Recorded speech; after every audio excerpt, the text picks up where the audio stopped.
Djirtdan. Tale from the Azerbaijani heritage. Some live their lives, some never live, but one old woman surely did. She had a son the size of a finch, who from top to toe measured barely an inch. A hat down to his nose and a shirt to his toes, he'd a look in his eye that was sly, sly, sly. He might have been slight, but boy was he bright.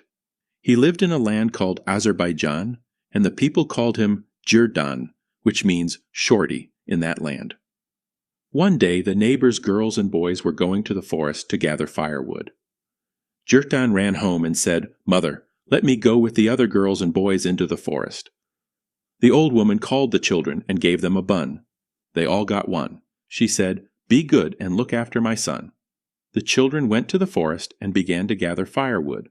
Only not Djirtdan, who did just as he pleased, running about in and out of the trees. The children said, "Hey, Djirtdan, why don't you gather firewood?" But Djirtdan said, "Because my mother gave you a bun, so you could gather the firewood rather than her son." So then the children gathered firewood specially for Djirtdan.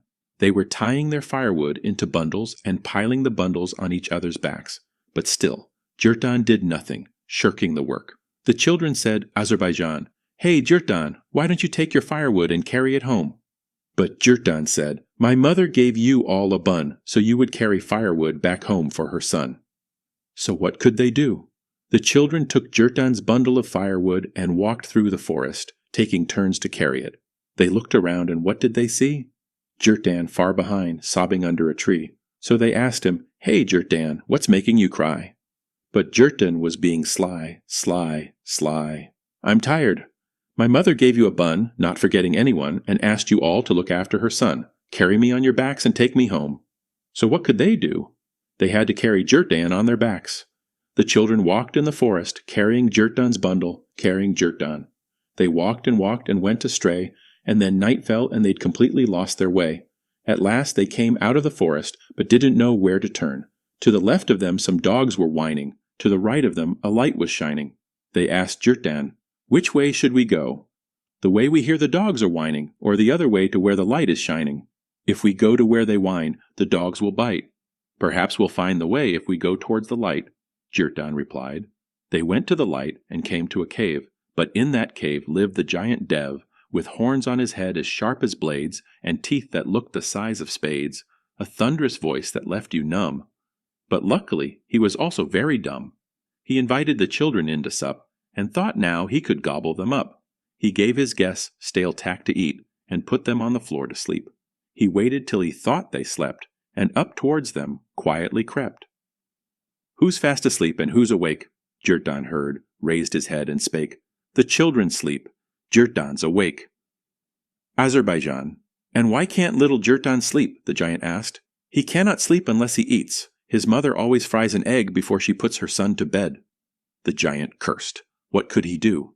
He had to go and fry an egg, feed Djirtdan, and put him back to bed. Soon there came the midnight hour, and the Dev really wanted a child to devour. He bided his time and asked again, "Who's fast asleep and who's awake?" Again Djirtdan heard, raised his head and spake, "The children sleep, Djirtdan's awake." "Why doesn't little Djirtdan sleep? What's keeping him so wide awake?" asked the Dev. "He cannot sleep," he said, "because without a drink of water, Djirtdan never goes to bed. His mother brings him water from the river in a sieve to drink before he lays down his sleepy head." The Dev seized a sieve and ran to the river for water. Djirtdan jumped up and woke the children. "The Dev wants to gobble us up. Let's escape." Up jumped the children and ran like the wind, soon finding a ford, stepping over the stones, crossing the river in their bid to escape. Back on the other side of the river, the Dev was carrying water in a sieve. He filled half the sieve and climbed the bank, only to find the sieve was empty. He filled the sieve to overflowing, ran as fast as his legs could carry him, but halfway back the sieve was empty. He ran from the river, he ran back to the river, in such a sweat, so out of breath, completely spent. He raised his head, and there, on the other side of the river, he saw the children standing tall, laughing, and little Djirtdan loudest of all. "Oh, nice kind Djirtdan, tell me how you cross the river?" begged the Dev. And Djirtdan told him what to do. "Find a millstone, a really big one, and put it round your neck.